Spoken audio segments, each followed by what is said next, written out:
Hi Lewis, how's it going? Yeah, not not bad, thanks. I've said this a few times recently. I've genuinely not actually sat and had a proper chat with you since the last time I think we recorded. Yeah, which I definitely. was going to say is nice. Whoa. That sounds mean. It's nice for content. It's not nice for for real life. No, left solo last episode. Oh, you didn't talk about Han Solo, did you? Oh, jeez.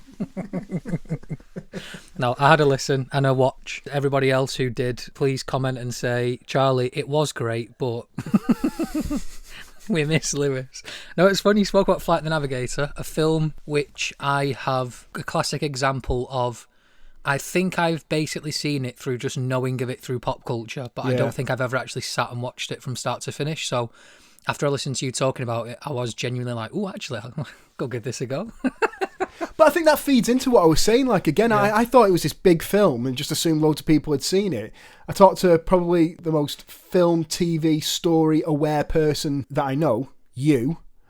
And it's just not high enough on your radar at all. Yeah. So I think it just definitely goes with what I was saying. I think it's more of a deep cut for deep cut nerds than I realised even, and maybe you realised, that there's definitely people who are massively into film. About half of them will reference that film having actually seen it, and the other half of us will go, oh, I know that's one of those films. I know of it. Yeah. So this episode's a bit... Is it one episode overdue now? I don't even know what day it is. This is our face-off episode. Yeah. I've been round to my parents. I've not seen them for properly in a good while, like a lot of people. And I went past my old bedroom, and I've got the old VHS. Very nice. It's real. You can hear it. That's that VHS rattle going on. And also inside, another one of our episodes, Starship Troopers there. No way. Being advertised. And not only Starship Troopers being advertised, Starship Troopers on VHS here.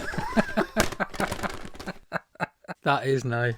Did you watch Face Off through the VHS? I don't think I probably watched it at the time, like its first release. Yeah. But I definitely watched it at home with my dad on VHS. I'm super jealous. Genuinely as well, I thought we were doing a bit, but when you opened the VHS case, despite the fact that I could see it, I genuinely had flashbacks to opening cases.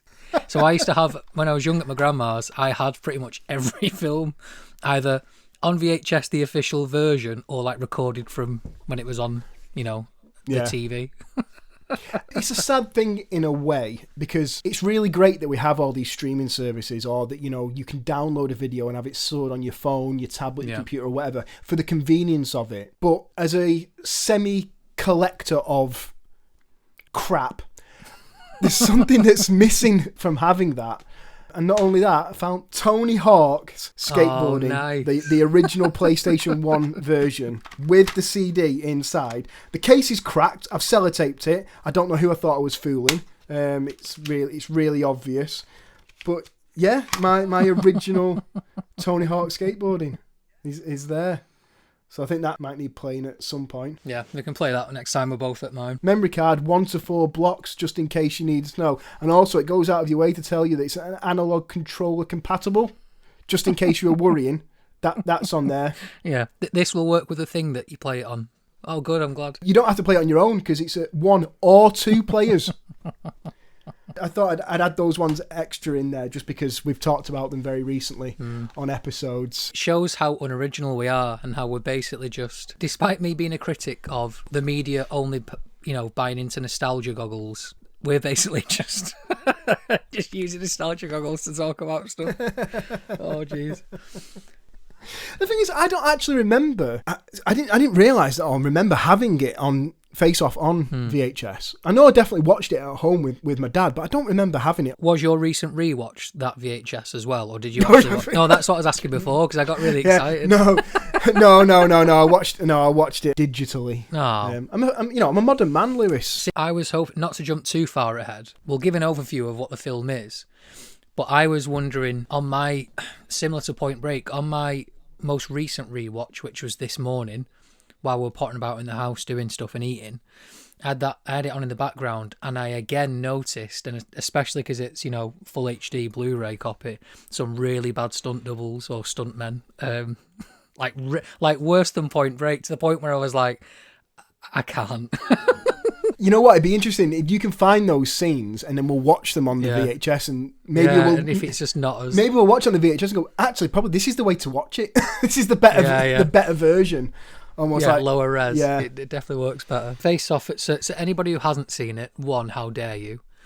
2, this is the film that should have got Nicolas Cage and John Travolta an Oscar each. I mean, it is one of those films where the performances are either absolutely amazing or you're super confused by what's going on. I think it's definitely a Marmite film. Yeah, so bad it's good, or just bad, but still enjoyably bad to the point where it is good.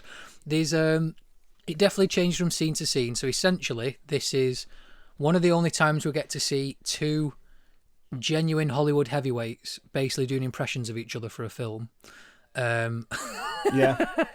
And being actually very self-aware, very humorous about themselves, especially Travolta, because Travolta's character, there's multiple comments on how he looked, on his difference to Nicolas Cage's physicality, and it's all in there. Yeah. And there's no phoning it in. You know, from the first scene to the last, they're both going at it. They spent 2 weeks just with each other before filming, just deciding on mannerisms that they were going to go, right, this is my character's mannerisms, this is what you need to copy and emulate. Yeah, there's a bit in it where Nicolas Cage as Sean Archer playing Castor Troy. Nicolas Cage, well, the other way around. So when he's in Sean Archer's body, and he comments on the chin. Yeah. This ridiculous chin, he says. Yeah, and Travolta made a comment during filming going, is this you taking the piss out of me? And it's like, no. It's, if anything, it's Castor Troy's self-absorbed love of what he looks like, regardless of whether or not that's evident to everyone else. But it says more about his character than it does about your chin. Yeah. Basically, it's a balls to the wall action thriller, if you can call it that. It's Freaky Friday meets Hard Boiled. It's directed by John Woo. Oh, that is yes. Lewis. I've been thinking about that, I'm not going to lie. Lewis, you know what? This is what I missed on the last episode. You need to go away, have a think about a catchy, clicky, clickbaity Flight of the Navigator analogy. But you can imagine the elevator pitch. Like, right, we've got Travolta and Cage, and they're both available. Like, all right, okay. And I want to remake Freaky Friday, but like with guns and slow motion and doves. I'm in. All right, okay. Can we include speedboat chases? Yeah, of course we can. Can we use really bad stuntmen? Yeah, right. Yeah, here's your budget. Who's directing it? John Woo, of course. Yep, we're in. It's an FBI agent and his arch nemesis, a global super terrorist. Nicolas Cage plays Castor Troy, this super terrorist, this evil guy. Cool name though. Yeah, great name. Very cheesy, but it works. It in the universe of this film. It makes total sense. Mm-hmm. He's the closest thing to being a supervillain without actually having powers. Yes. But the amount of people that can do slow-mo and roll through the air and still somehow shoot straight. Oh, they're not in our reality. They're, they're definitely, at least one over. It's in John Woo's shared universe, the John Woo cinematic universe. It's in there. And then we have John Travolta. I'd argue possibly more than Cage, who really stretches himself here, because this is very much a Nicolas Cage vehicle. And here we see Travolta imitating and slightly mocking Cage, but clearly in a very loving way. But again, as mentioned before, also commenting on himself, on where he was in his career at that point, where he was physically, just as a human, but really into it. And then also doing impressions of himself being played by someone else, and then also being really sincere in other moments. So it's this is why I said, not ironically, they both should have got an Oscar for this, because I've never seen a film like it. It's so interesting that you say that, and I completely agree. Cage has this, at least now, he has that thing of certain actors and certain directors will cite Nicolas Cage as the greatest actor in living history, and others will say he's making a mockery of the industry, and that's where he sits. So you look at something like Face Off, and the character of Castor Troy, it plays into Nicolas Cage's acting style, and more so than Travolta. Yeah. But Travolta's brilliant in it. Yeah, he really is. He is. That first meeting, once they've swapped faces, ooh, you good looking. And it's like, he nails the opposite character. Yeah. And it's so easy to... this is the beauty of the acting in it, and like why you made that comment about the Oscars. You so easily believe that it's Nicolas Cage under the skin of John Travolta and vice versa. At no point does that drop. Yeah. Which is an absolute testament in the ridiculousness of what is going on. That I, at least as an audience member, didn't doubt or get confused at anything at any point in that movie. No, definitely. Like I joked earlier, and I'll probably keep mentioning it. The only thing that sort of scrapes away that little edge of believability is a little bit of the style of John Woo film. And if you're not familiar with sort of Hong Kong action cinema and that style, it can be a little bit jarring. It is very stylized. And then just the literal fact that now in HD, things like stuntmen, extras, little edits, little bits of background stuff, you really notice it when it's all upscaled and full colour and all well lit. It'd be hard to say that's like a criticism of the film because you still enjoy the film enough. So I genuinely laughed out loud more than once watching it this morning even. And as much as I'd love to be a film snob like I can be sometimes and be like, ooh, but I enjoyed the film even more for it. Yeah. You know what I mean? Yeah, it's weird. It almost adds to the world of the universe that this film happens in. It almost, in my mind, it feels like a parody of action films whilst also being a really good example of an action film. So it's almost like, oh, in this world, you turn into... Like, if I jump out of the window that's behind me now while we're recording to make it more exciting... To everybody else who sees me do that, they'll see a really bad, even more overweight than me stuntman with totally different hairstyle, arguably different clothes, jumping, and then it'll just cut back to me, you know, on the patio in the garden going like, oh, I can eat a peach for hours. Like, it's just... He said the line. Right, should we do a little bit of an overview of the actual story itself? I know you tried about twice and I've cut you off, but let's do it. I mean... It's both very complex and very straightforward. So I mentioned it's about basically an FBI agent and this super terrorist. Essentially, they have a personal vendetta because Nicolas Cage's Castor Troy tries to assassinate Sean Archer, John Travolta's character, and in basically shooting him with a sniper rifle, a very high-powered one, the bullet goes clean through and kills Sean Archer's son. I mean, that's a dark opener, that, isn't it? And I again, it's one of those things, watching that as an adult rather than when I watched it as a kid, I was like, fucking hell. Like, really? Yeah. That's the this is a film that was distributed internationally by Buena Vista, which is Disney. Yeah. I was like, whoa. No wonder you weren't distributing under the Disney banner. And it's in terms of structure, in the way it's edited, the way it's paced, it's the perfect action film because we get this really intense opening. Again, certain bits of the sequence are quite laughable because it's so over the top, it's so dreamlike, it's so cheesy. On a merry-go-round. But it works. It's very almost iconic. You can this feels like the setup to every bad version of an action film as well as the good ones. It really does stand out. Then we go straight into a massive action set piece where essentially Archer is about to catch Troy. He's finally, after I think it's 6 years or 7 years later. 6 years, yeah. So he basically finally gets the chance to catch him. There's loads of great stuff within this. And what transpires after this is that he does catch him after a massive action set piece where he's driving cars into planes and planes into buildings and all sorts. End of film. It's really short. It's just got him, nailed it. It really does feel like the finale of a good action film, and this is only the open. And then straight away we find out, actually there was a bomb elsewhere that we didn't know about. The only person that Troy will trust is his brother. So the plan is pitched to him that we've got this super secret mission with this secret team, that even your own secret team doesn't have the secrets of this other secret team, and the rest of the FBI doesn't know about your secret team. So just take this guy's face off and go to prison with his face on. We'll do a load of plastic surgery, and they basically say, we'll do all this. You go into the prison, find out where the bomb is. Happy days. And while this happens, you mentioned before the scene when we first see Nicolas Cage's Castor Troy within John Travolta's face. He then just turns up basically when he thinks he's won, and he's just like, "Ooh, you good looking," and starts telling him, "Ooh, you good looking. I've got your face. Yeah. Let's see what happens." When they do the face-off part, Yeah. I've got some photographs from the prosthetics that they used, and I was actually surprised at how much of it is a prosthetic and a model, and not the actors. Basically, when they're lying on the beds and they get rolled in. That's bad. Do you think? Yeah. Maybe I was watching a low grade version of it, but I thought it looked great. I thought it looked like, do you know those cakes when it's like a dog and then someone has a knife and cuts the cake and you're like, oh God, it looked worse than that. What, even on the gurneys when they roll in and they're head to head? Travolta's didn't look too bad. Cage's looked like a dummy, I thought. But again, there's something about this film and other films like it, similar ones, which I'm sure we'll end up watching. Again, a lot of them happen to be Nicolas Cage action films from sort of late 80s up to early 2000s.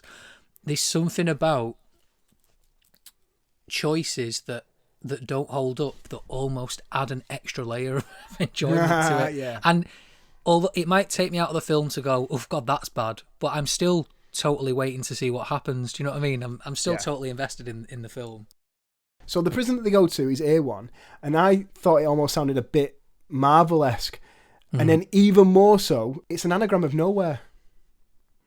Ah, nice. Yeah. Which I think is really cool. So basically, where you're up to with the story, they're both our leads are in the prison. It's an oil rig, or an ex-oil rig. And it's made very clear that Castor Troy is now going to take over Sean Archer's life. Yeah. In every way. His job, politically, socially, even with his wife, and it's just I found it a very claustrophobic scene watching that. You know, I wasn't in the John Travolta Castor Troy as Sean Archer character. I was seeing it from the FBI agent and going, oh bloody hell, I've lost everything. I've got no power apart from the stuff that's assigned to me. And now I'm in prison with none of that. What the fuck am I going to do? Yeah. We go from that to Sean Archer breaking out of the prison and deciding the only way to get my life back is to lean into the fact that I'm now Castor Troy, and people know will think I'm Castor Troy. I've got to really lean into him, convince people I am him, and then once I'm back on the mainland and I've got some resources, I can use some of his criminal underworld contacts, etc., then I'll find a way to get him back, or at the very least, I'll just have to kill him and just accept that I've lost my life, but he's not going to live mine, basically. It does a little bit, a snippet of how Castor Troy sees Sean Archer does come out, because when he is essentially running that FBI unit, they tell him that there's been a prison break and Castor Troy's escaped, which Sean Archer, the real Castor Troy's like, what do you mean? What do you mean don't worry about it? He's probably dead. Where's the body? And they're like, oh yeah, but he's probably dead. And he's like, unless there's a body, he's already in the city. Yeah. And they might not like each other, but they're very aware of how they respect each other. Yeah. They know of the opposite side of the spectrum. They're the most deadly, competent, whatever. You know, he's the biggest, baddest FBI agent in the world. I think at one point he calls himself like America's top cop or the world's top cop.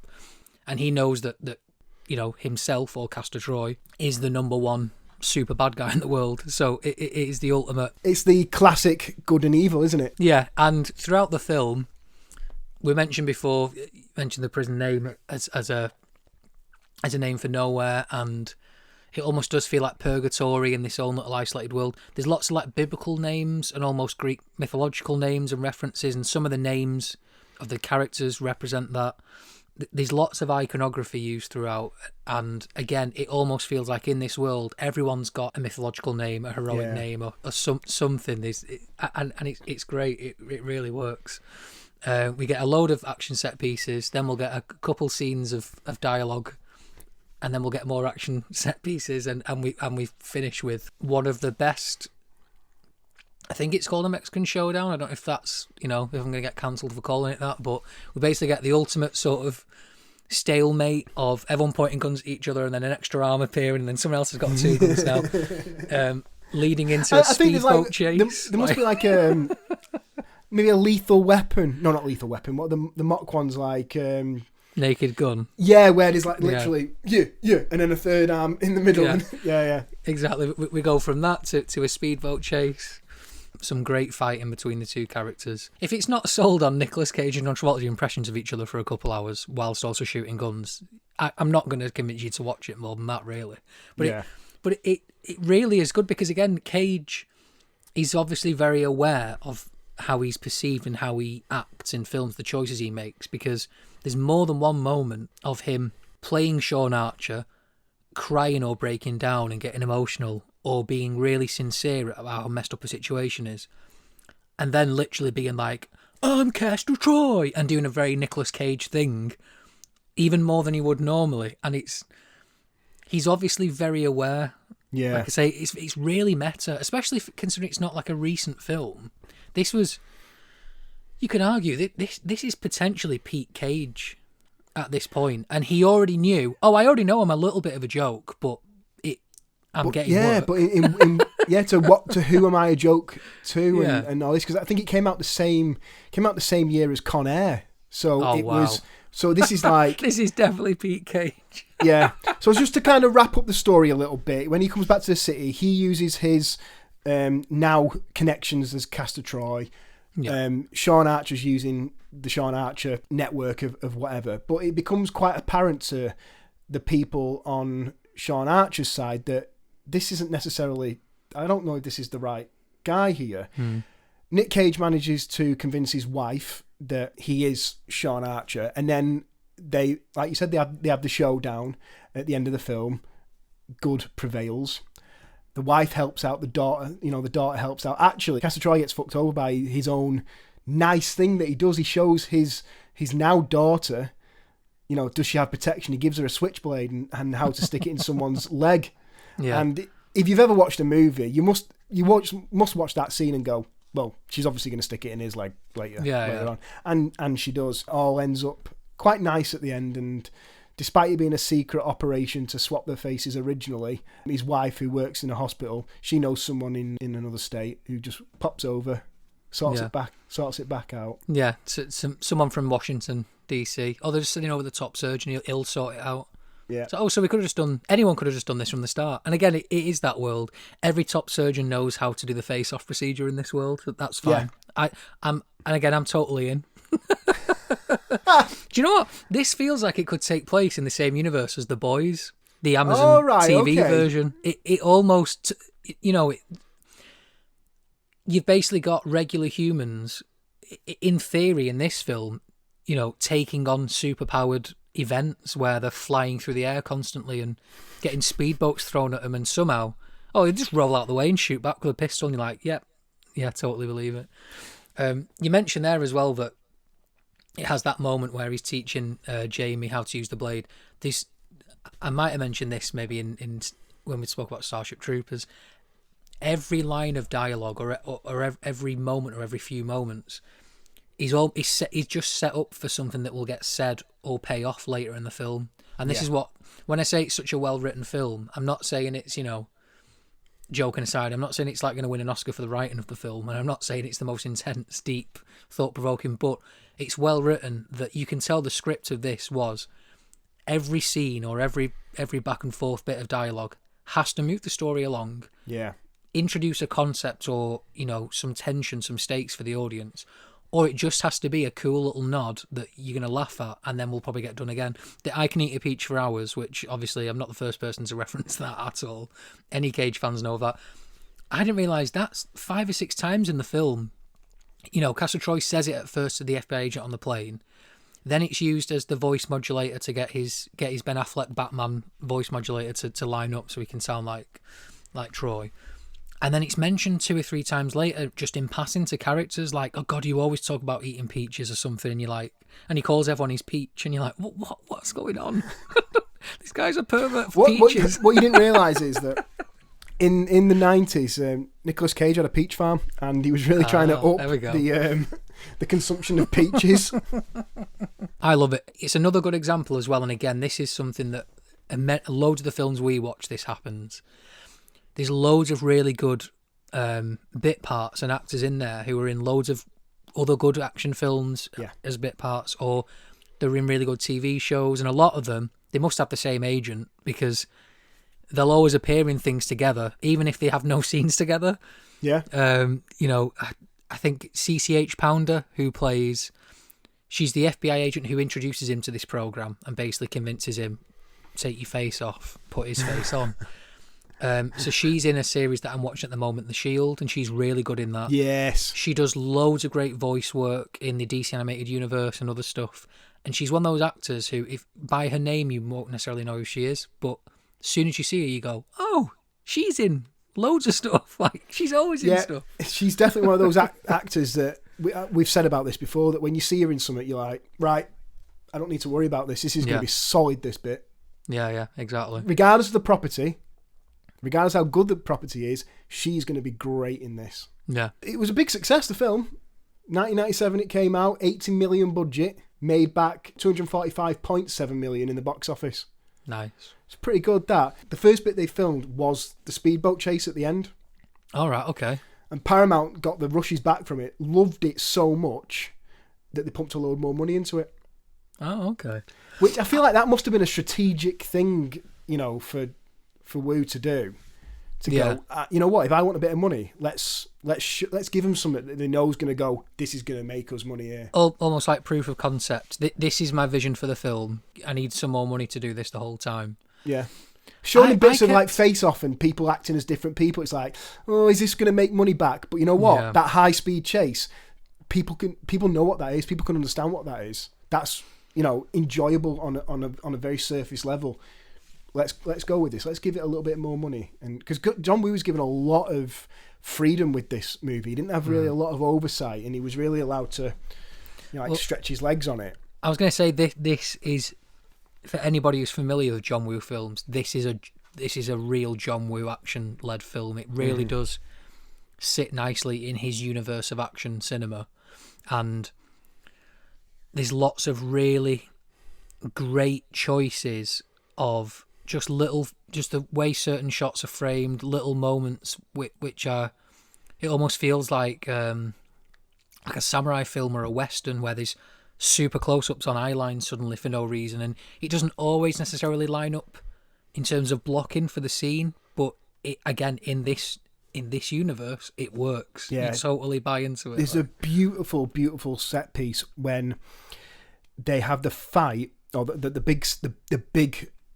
action set piece of the film, where the SWAT team turn up and they basically just shoot the shit out of where Castor Troy's mate's house is with all his guys in it. Yeah. Which I think is a bit reckless because there's no warning. They just open, these? There's no open up, we're the FBI, we're a law enforcement agency. No, it's like, we're just a Gestapo and we're just going to absolutely just pebble dash you. Yeah. But it's when it all kind of settles down, and I think they're in some sort of basement, and it looks almost like a dojo with the mirrors all around. Yeah. And Nicolas Cage and John Travolta are on either side of this mirror, back to back almost against the mirror. But the way that the camera looks at it, they are on the screen at the same time, even though they can't see each other, and they're having a full-blown conversation.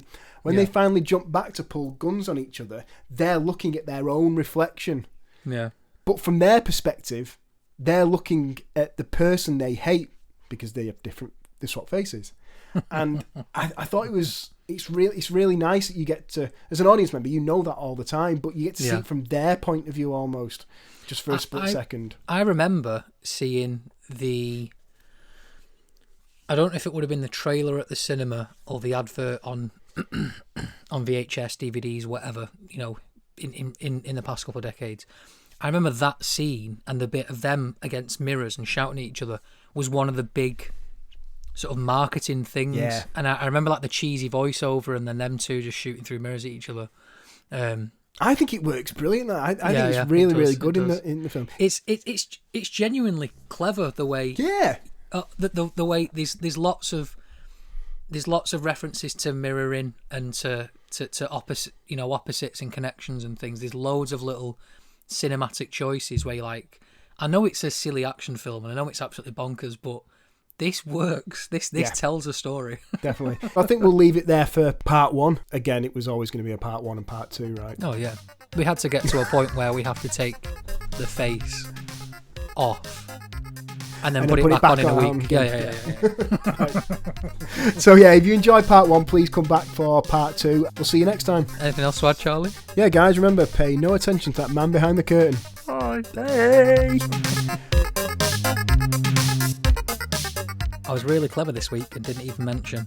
Please follow us on Instagram via @DRHpod. Follow, like, subscribe on all the socials, the YouTubes, leave comments, hit like, everything cool. Bye.